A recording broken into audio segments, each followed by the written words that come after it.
오늘 우리가 함께 나눌 말씀은 스가랴서 3장 1절부터 10절 말씀까지입니다. 스가랴서 3장 1절부터 10절 말씀 우리 함께 교독하겠습니다.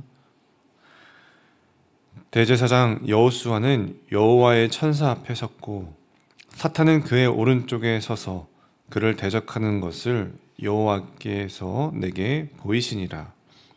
여호와께서 사탄에게 이르시되 사탄아, 여호와께서 너를 책망하노라. 예루살렘을 택한 여호와께서 너를 책망하노라.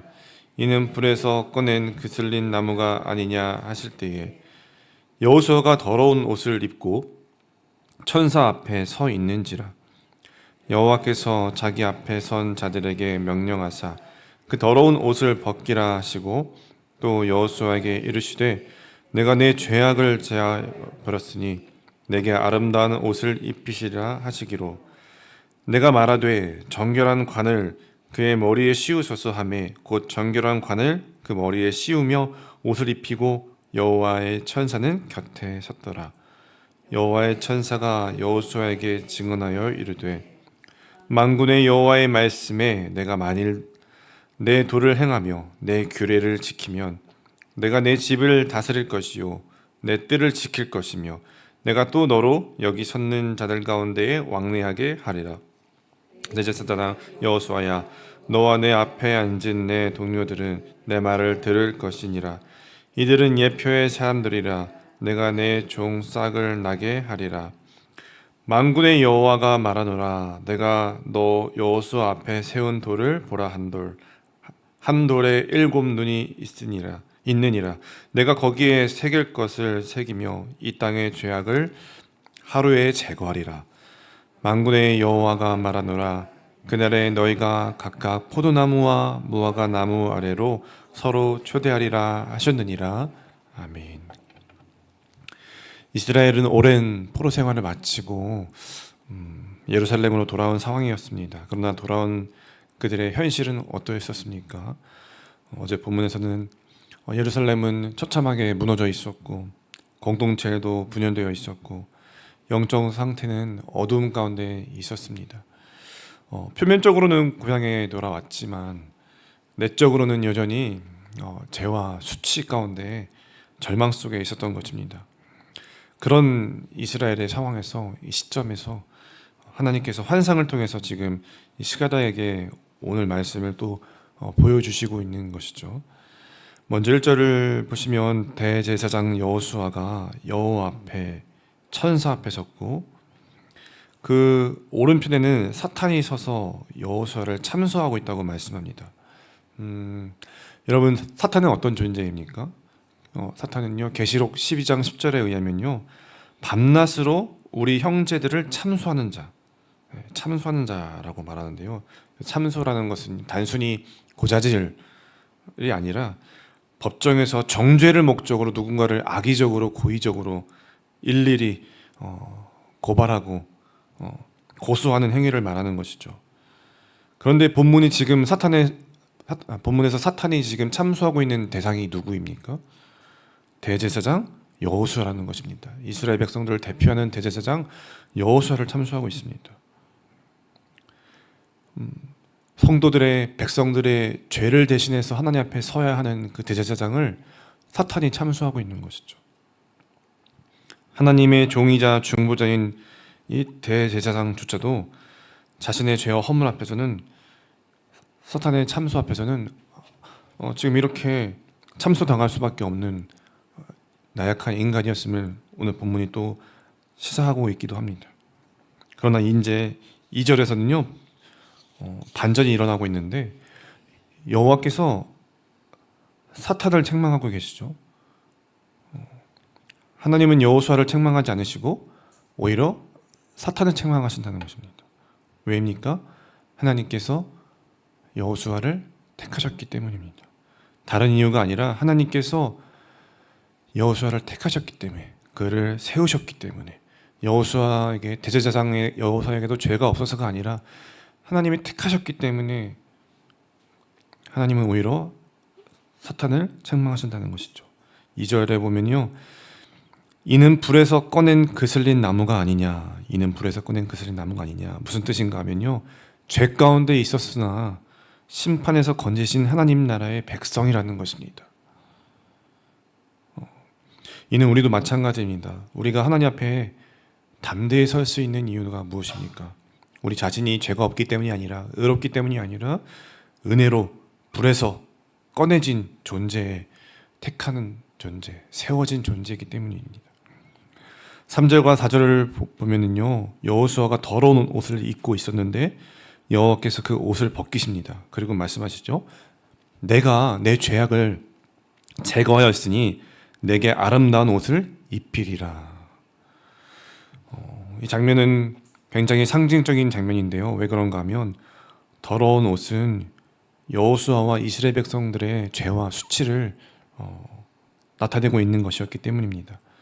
하나님은 그 죄를 벗기시고 정결한 옷을 다시 입히시고 의로움과 새 생명의 옷을 입히시는 것입니다.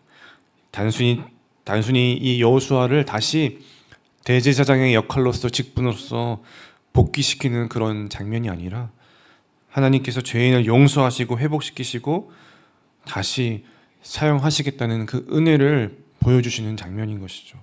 다른 말로 말하면요, 예수 그리스도의 의가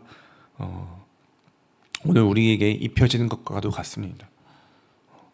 그래서 5절에서 보면요, 여호수아의 머리에 정결한 관을 씌우시고요, 관은 제사장 머리에 씌우는 것인데 이 거룩한 사명과 권위와 직분의 회복을 상징하고 있는 것이죠. 여호수아는 참소당했지만, 죄인이었지만 하나님의 은혜로 다시 죄 용서를 받았고 이제는 거룩한 하나님의 종으로서 다시 회복되고 있는 은혜의 장면을 우리에게 스가랴를 통해서 보여주고 있는 것입니다. 여러분, 이 이야기, 이 장면은요, 한 사람의 회복 이야기처럼 보이는 이 장면은요, 하나님 백성인 우리 모두의 이야기라고 할 수 있습니다. 우리는 스스로 의롭게 설 수 없는 존재들이었습니다.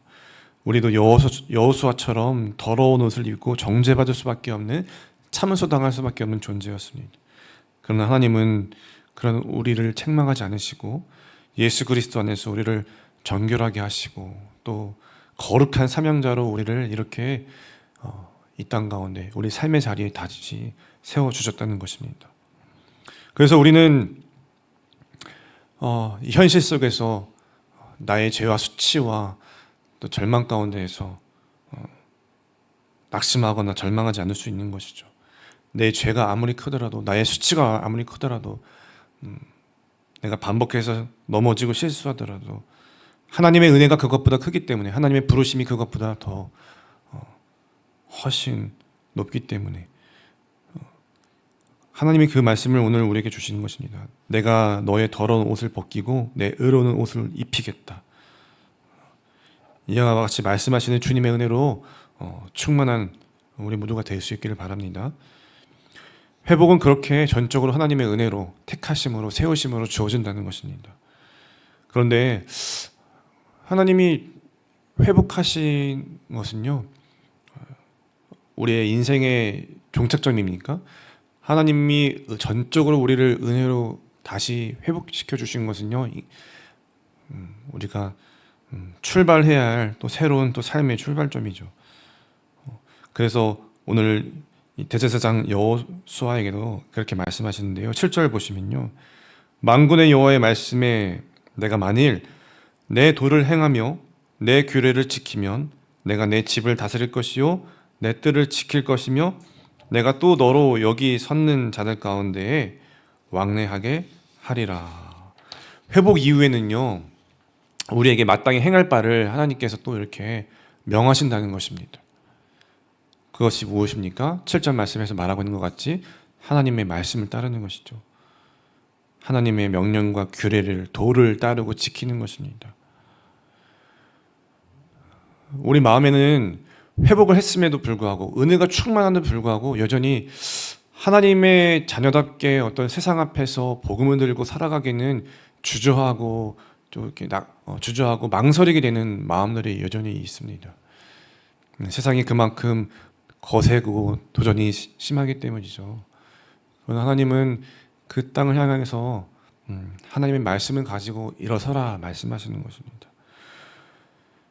구원이 전적인 하나님의 은혜로 값없이 주어지지만 구원의 은혜에 전심으로 반응하는 자는요, 그 거룩함을 세상 앞에서 계속해서 추구하는 것입니다.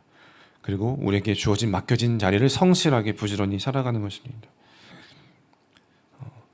그리고 그 모든 것 또한 우리가 우리의 의로서 행하는 것이 아니라 그 중심에 예수 그리스도가 계시기 때문에 할 수 있는 것이죠. 하나님의 종, 싹으로 오신 예수 그리스도를 말하는 것입니다. 이 본문에서 말하고 있는 싹은요, 죽은 듯 보이던 곳에서 다시 생명이 음투게 하는 것을 말하는 것이죠. 바벨론 포로 생활 이후에 하나님의 백성이 회복되며 그 중심에 바로 메시아가 계시다는 그 상징입니다. 하나님은 장차 오실 예수 그리스도를 통해서 온 땅의 죄를 하루에 제거하시겠다고 약속하십니다. 9절 말씀에 보면요, 만군의 여호와가 말하노라, 내가 너 여호수아 앞에 세운 돌을 보라. 한 돌에 7 눈이 있느니라. 내가 거기에 새길 것을 새기며 이 땅의 죄악을 하루에 제거하리라. 이 땅의 죄악을 하루에 제거하리라. 이 예수 그리스도의 은혜가 있기 때문에 오늘도 우리는 은혜 가운데에서 회복하며 다시 주님의 부르심 따라서 살아갈 수가 있습니다.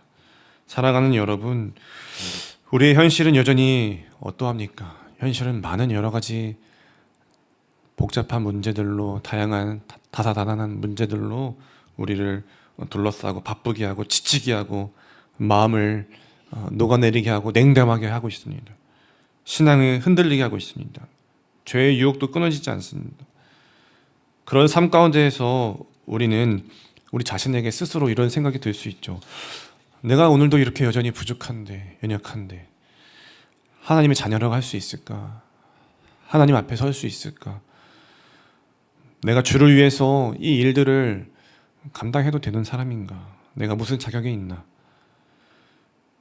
사단은요, 계속해서 그렇게 우리를 참수하는 것처럼 다가온다는 것이죠. 대제사장 여호수아도 그랬던 것처럼 오늘 우리에게도 그러고 있는 것입니다. 그러나 오늘 말씀은 분명히 말하는 것이죠. 우리가 자격이 있어서가 아니라 하나님이 택하셨기 때문에, 우리를 회복시키셨기 때문에, 영원한 사랑으로 우리를 붙드시기 때문에, 하나님은 우리의 죄를 모르셔서 우리를 부르시는 게 아니라 모든 것을 아시고도 은혜를 감사하시고 더러운 옷을 벗기시고 그리스도의 의로서 우리를 새롭게 옷을 입히셨기 때문에, 그렇기 때문에 나와 함께 가자, 내 길을 걸어라, 나의 말씀을 붙들고 살아가라, 내 뜻을 따르라, 나의 나라를 세워가라, 그렇게 말씀하시는 것입니다. 일상 속에서도 하나님을 따라 사는 삶을 우리는 살아가야 할 줄로 믿습니다. 삶의 태도로서, 또 삶의 선택으로서 그 드러나는 순종, 멈춰설 땐 멈춰서고 말하지 말아야 할 땐 말하지 말고, 말해야 할 것이 있으면 말하고 걸어가야 할 것이 있으면 걸어가고, 주님의 음성 앞에서 그렇게 반응하며 순종하는 여정, 그 걸음이 오늘 우리가 걸어가야 할 걸음인데, 그럼에도 불구하고 연약하고 낙심된 그 자리에서는 결국 예수 그리스도를 만나야 하는 것이고, 그 하루 만에 제거하신 그 예수 그리스도의 은혜와 사랑이 우리를 반겨줄 것이고 기다릴 것이고, 그렇기 때문에 다시 일어서서 오늘도 우리는 낙심하지 말고 참수 앞에서 더 담대하게 은혜로 걸어나가야 할 줄 믿습니다. 그렇게 된다면요, 10절 말씀처럼 서로를 초대하며 포도나무와 무화과나무 아래에서 진정한 평안과 안식을 누리게 될 수 있을 줄로 믿습니다. 그러니까 우리는 기억해야 됩니다. 하나님은 여전히 우리를 회복시키시고 은혜로 오늘 옷을 입히셨고 새로운 사명의 길로 지금도 초대하고 계신다는 것, 은혜를 믿고 주저하지 말고 오늘도 다시 일어나서 우리의 일상 가운데 하나님의 뜻을 분명하게 따르면 그 믿음의 길 가운데서 우리에게 참된 안식과 평안을 허락해 주시는 하나님의 은혜의 사랑을 경험하게 될 것이라는 그 기억하면서 말씀 가운데 승리하는 우리 모두가 될 수 있기를 주님의 이름으로 축원드리겠습니다. 기도하겠습니다. 사랑의 하나님 아버지, 우리의 더러운 옷을 벗기시고 예수 그리스도의 의로운 옷으로 입혀주신 은혜에 감사드립니다. 제 가운데 있던 우리를 책망하지 않으시고 오히려 우리를 택하셔서 회복시키시고 다시 하나님의 사람으로 세워주심에 감사드립니다. 하나님, 회복은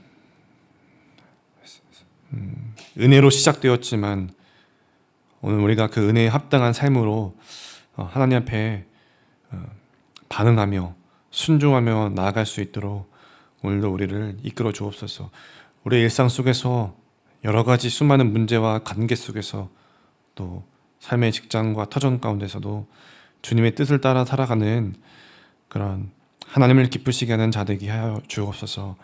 우리 안에 여전히 남아있는 죄와 또 수치와 두려움을 온전히 주님께 맡겨드립니다. 담대하게 일어서게 하시고 또 회복된 하나님의 자녀로서 거룩한 길을 걸어가며 그 기쁨의 노래로 하나님을 영광 돌릴 수 있는 하나님의 영광 앞에 머물며 그렇게 찬양하며 살아갈 수 있는 저희 모두가 될 수 있도록 은혜 베풀어 주시옵소서. 이 모든 말씀 우리 구주 예수님의 이름으로 감사하며 기도드리옵나이다. 아멘. 우리 함께 말씀을 기억하시면서 이렇게 기도하겠습니다. 하나님, 나를 정죄하는 참소하는 사탄의 소리보다 음성보다 나를 택하신 하나님의 말씀을 붙들게 하시고 주님, 내가 입은 은혜의 옷에 거룩한 옷에 합당한 삶을 오늘도 살아가게 해 주옵소서. 예수 그리스도 싹이신 주님을 매일 깊이 또 마주하며 깊이 묵상하며 예수 그리스도의 생명 가운데서 생명을 전하는 삶을 살아갈 수 있도록 하나님 오늘도 우리에게 마땅한 은혜와 성령의 충만함과 지혜를 허락하여 주시옵소서. 우리 교회를 위해서 기도하실 때 오늘 금요 기도회 가운데서도 놀라운 기도의 말씀의 부흥이 일어나게 하시고 또 라오스 해외선 현지에 가 있는 선교팀들을 또 계속해서 은혜 가운데 붙잡아 주시사 하나님의 사랑과 은혜 속에서 거하며 풍성한 은혜를 나누고 올 수 있는 우리 선교팀 될 수 있도록 인도하여 주시옵소서. 그 밖에도 가지고 나오신 많은 기도 제목들 가지고 함께 간절히 주님 앞에 나아가서 기도하시겠습니다. 기도하겠습니다.